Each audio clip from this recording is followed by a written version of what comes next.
February महिन्यात जन्मणाऱ्यांच्या नशिबात काय लिहिलेलं असतं बरं? काय विशेष घटना त्यांच्या आयुष्यात घडू शकतात? कुठल्या खास गोष्टी फेब्रुवारीत जन्मणाऱ्यांकडे असतात? चला जाणून घेऊया, पण त्याआधी चॅनलला सबस्क्राईब नक्की करा आणि आमच्या फेसबुक पेजलाही फॉलो करा. हलकी गुलाबी थंडी, थोडंसं उबदार ऊन, वसंताच्या आगमनाची नांदी आणि अशातच फेब्रुवारी महिन्यात झालेला तुमचा जन्म. तुमच्या ठायी असलेल्या रसिकतेला हे अगदी पोषक वातावरण असतं. तसंच पाश्चिमात्य संस्कृतीनुसार हा महिना प्रेमाचा म्हणून ओळखला जातो. म्हणूनच की काय, पण फेब्रुवारीत जन्माला आलेली लोक अतिशय प्रेमळ, भावूक आणि संवेदनशील असतात. फेब्रुवारीत जन्माला आलेल्या लोकांचं व्यक्तिमत्व अत्यंत आकर्षक असतं. हे लोक मनकवडे सुद्धा असतात बरं का, आणि कोणतीही गोष्ट चटकन आत्मसात करतात. नवीन गोष्टी अगदी पटकन शिकतात. सगळ्यात महत्त्वाचं, यांच्याकडे वाकचातुर्य असल्यामुळे सभा आणि समोरच्याचं मन दोन्हीही जिंकण्यात ही लोक पटाईत असतात. सर्व वयोगटातील लोकांशी यांची सहज मैत्री होते. हे लोक अत्यंत प्रेमळ असतात, त्यामुळेच सगळ्यांना आपलेसे वाटतात. ज्यांच्यावर प्रेम करतात त्यांच्याशी एकनिष्ठ राहतात, हे यांच्या स्वभावातलं वैशिष्ट्य. परंतु अनेक प्रकारच्या कटू प्रसंगांमुळे ते प्रेमाची निवड करताना मात्र गांगारून जातात आणि निर्णय घेताना थोडे डळमळीत अवस्थेत सुद्धा कधीकधी दिसतात. ते स्वतःच्या स्वातंत्र्याचा आनंद घेतात आणि आपल्या जोडीदारालाही स्वातंत्र्य उपभोगू देतात. या लोकांना बाह्य सौंदर्य नाही, तर मनाचं सौंदर्य आकर्षित करतं, हे महत्त्वाचं. फेब्रुवारीत जन्मलेले लोक त्यांच्या कामात अत्यंत प्रामाणिक आणि स्पष्ट असतात, ज्यामुळे त्यांचं कामाच्या ठिकाणी कौतुक होताना दिसतं. त्याचबरोबर कामात चोख असल्यामुळे, कामात नीटनेटकं असल्यामुळेच त्यांच्या वरिष्ठांना सुद्धा त्यांचं काम आवडतं. कामात चुका झालेल्या या लोकांना आवडत नाही, त्यामुळे यांच्या हाताखाली काम करणाऱ्या लोकांना मात्र यांच्या या स्वभावाचा त्रास होताना दिसतो.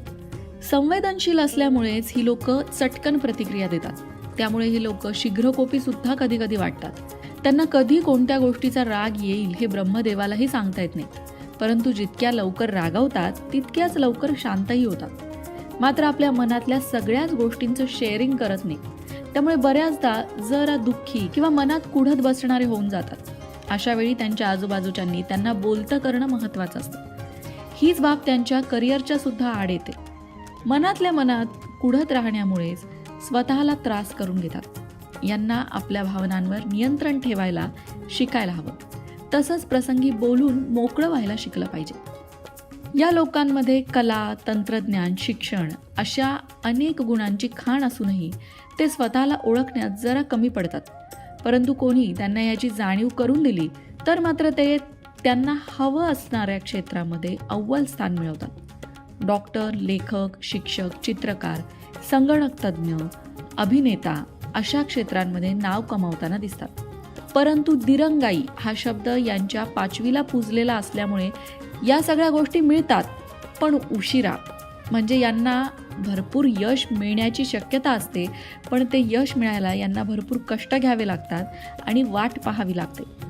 आणि असं जरी असलं तरी सुद्धा अशी लोक दानशूर असतात. यांच्याकडे कोणी काही मागितलं की पुढचा मागचा कसलाही विचार न करता हे खुशाल देऊन मोकळे होतात. कोणाकडून घेण्यापेक्षा यांना देण्यात आनंद असतो. गरजवंताला दान करण्यासाठी, मदत करण्यासाठी ते हिरिरीने पुढे असतात. पण म्हणूनच की काय कोण जाणे, पण सेव्हिंग, गुंतवणूक हे शब्दच यांना माहीत नसतात. पण याचा अर्थ ते उधळपट्टी करतात असं नाही, तर दुसऱ्यांसाठी खर्च करण्यात आनंद मानतात. हो, पण हे सगळं जरी असलं तरी अत्यंत विश्वसनीय व्यक्ती म्हणून या लोकांवर विश्वास ठेवला जाऊ शकतो. त्यांना सांगितलेल्या गोष्टी गोपनीय राहतात, त्या कधीच बाहेर येत नाहीत. मैत्री किंवा कोणत्याही नात्याबाबतीत तुम्ही त्यांच्यावर पूर्ण विश्वास ठेवू शकता, कारण द्वेष, मत्सर, कुरघोडी यापासून ते पुष्कळ दूर असतात. या लोकांनी व्यक्तिमत्व विकासावर अधिक भर दिला पाहिजे. कोणत्याही स्थितीत आपला आत्मविश्वास कमी पडणार नाही याची काळजी घेतली पाहिजे. जुने विचार सोडून नवीन विचारधारेप्रमाणे परिस्थितीशी जुळवून घेतलं पाहिजे, तर यांची प्रगती कोणीही थांबवू शकत नाही. तसं तर या लोकांचा भाग्यापेक्षा कर्मावर जास्त विश्वास असतो आणि हेच यांच्या यशाचं गमक असतं. फेब्रुवारीत जन्मलेल्या काही प्रसिद्ध व्यक्ती बघूया आता. शाहिद कपूर, अभिषेक बच्चन, मधुबाला, जयललिता, जगजीत सिंह, उर्मिला मातोंडकर आणि कुमार विश्वास. मग मंडळी, तुमच्याकडे कोणी फेब्रुवारीत जन्माला आलेलं आहे का? त्यांच्याशी हे वर्णन किती टक्के जुळत आहे? मान्य आहे 100% नाही जुळणार, पण किती टक्के जुळत आहे हे कमेंट करून नक्की सांगा. आपल्या रोजच्या वस्तू आपण नीटनेटक्या ठेवतो, त्यांची देखभाल करतो, आवराआवर करतो, परंतु सर्वात महत्त्वाची गोष्ट म्हणजे आपलं मन. ते आवरायला नको का? ते कसं आवरायचं हे सांगतायत साधू गौर गोपालदास. साधू गौर गोपालदास म्हणतात की आपण रोज जेवतो, कोणी 2दा, कोणी 3दा, तर कोणी दिवसभर, परंतु खाल्लेल्या अन्नाचा निचराच झाला नाही तर काय होईल? अर्थात मृत्यू. आपण रोज पाणी पितो, कोणी 1 लिटर, कोणी 2 लिटर, तर कोणी त्याहूनही जास्त, परंतु प्यायलेलं पाणी शरीरातनं बाहेरच पडलं नाही तर अर्थात मृत्यू. आपण दर क्षणाला श्वास घेतो, किती वेळा घेतो याची मोजदातही ठेवत नाही. योग अभ्यासात सुद्धा श्वास घेण्याचं विशिष्ट तंत्र शिकवलं जातं, मात्र घेतलेला श्वास सोडलाच नाही तर काय होईल? अर्थात मृत्यू. त्याचप्रमाणे कोणतीही गोष्ट घेऊन झाल्यावर ती सोडून देता आली पाहिजे. साचून राहिलेल्या गोष्टी खराब होतात, त्यांचा क्षय होतो, त्या निकामी होतात, शेवटी नाशवंत होतात. या भौतिक उदाहरणातून लक्षात घेण्यासारखी गोष्ट म्हणजे आपण अनेक गोष्टी मनात साठवून ठेवतो, परंतु त्या गोष्टींचा वेळीच निचरा झाला नाही तर काय होईल? अर्थात मृत्यू, तोही मनाचा. मनात कितीतरी गोष्टी अकारण साठवलेल्या असतात. मनात असंख्य विषयांची दाटी होते, अस्वस्थता निर्माण होते, मन सतत द्विधा मनस्थितीमध्ये अडकून राहतं. या सगळ्या गोष्टी तुमच्याही बाबतीत घडत असतील तर वेळीच मनाचा कप्पा आवरायला घ्या. आपण वरचेवर घरात आवराआवरी करत असतो की नाही?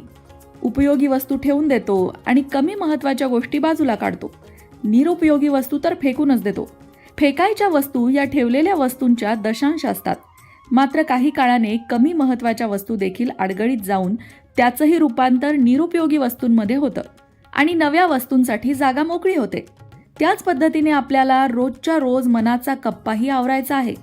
चांगल्या आठवणी, चांगले लोक, चांगले संवाद, चांगले क्षण मनात साठवायचे. अडगळीच्या गोष्टी काढून टाकायच्या आणि कमी महत्वाच्या गोष्टी तपासून घेत हळूहळू कमी करायच्या. हे एकाएकी जमणार नाहीच, परंतु सरावाने जमेल हे निश्चित. मनाचा कोपरा आवरण्यासाठी 3 उपाय. त्यातला पहिला उपाय म्हणजे वाईट विचार जाळून टाका. विचार जाळायचे कसे हा प्रश्न पडला असेल. एक प्रयोग करा. तुमच्या मनातले वाईटातले वाईट विचार, भीती, द्वेष, मत्सर, राग एका कागदावर लिहून काढा. नीट वाचा. आणखीन काही मुद्दे राहिले असतील तर नोंद करा आणि सगळं काही लिहून झाल्यावर तो कागद शब्दशः जाळून टाका. असं केल्याने खरोखरच विचार जळतात का? नाही, मात्र विचार काढून टाकण्याच्या प्रयत्नांना सुरुवात होते हे नक्कीच. या कृतीतून कोणालाही त्रास होणार नाही, उलट झालाच तर तुम्हाला त्याचा फायदा नक्की होईल. म्हणून हा उपाय नक्कीच करून बघा. दुसरा उपाय म्हणजे मन मोकळं करा. अनेकांना प्रश्न पडतो की माझं दुःख, माझ्या चिंता, माझे प्रश्न कोणाला सांगू? माझा कोणावरही विश्वास नाही, मात्र मनातही साठवून ठेवता येत नाही. कोणाला तरी सांगायचं ही उर्मी स्वस्थ बसू देत नाही. अशा वेळी निसंशयपणे तुमचे प्रश्न, काळजी, समस्या निसर्गाला सांगा. घरातल्या रोपट्यांशी, पानाफुलांशी बोला. बागेतल्या झाडांकडे बघून त्यांच्याशी संवाद साधा. अशा कृतीने लोक तुम्हाला वेड्यात काढतील याची भीती बाळगू नका. तुम्हाला होणारा त्रास दूर करायला त्यांच्यापैकी कोणीही येणार नाही हे लक्षात ठेवा, परंतु कोणीतरी मूकपणे आपलं म्हणणं ऐकून घेतंय हा आनंद मनाला समाधान आणि शांतता देईल. तिसरा उपाय म्हणजे आध्यात्मिक शक्ती वाढवा. तुमच्या वाट्याला सुख आलेलं असू दे नाहीतर दुःख, त्यातलं काहीही शाश्वत नाही. प्रत्येकाची वेळ बदलत असते, वेळेनुसार परिस्थिती बदलत असते. सुखात आनंद आणि संकटात दुःख पेलण्याची मनाची क्षमता वाढवावी. म्हणून सुरुवातीपासूनच मनाला ध्यानधारणेची, प्राणायामाची, योग साधनेची सवय लावून घ्या. नामस्मरणातूनही आत्मिक आनंद प्राप्त होईल. लक्षात घ्या, पाण्याचा पेला किती भरलेला आणि किती रिकामा आहे या पलीकडे तो पेला तुम्ही किती काळ पकडून ठेवता यावर तुम्हाला होणारा त्रास अवलंबून आहे. मनाचेही तसेच आहे. कोणतीही गोष्ट मनात दीर्घकाळ ठेवू नका. मन निर्मळ राहू द्या.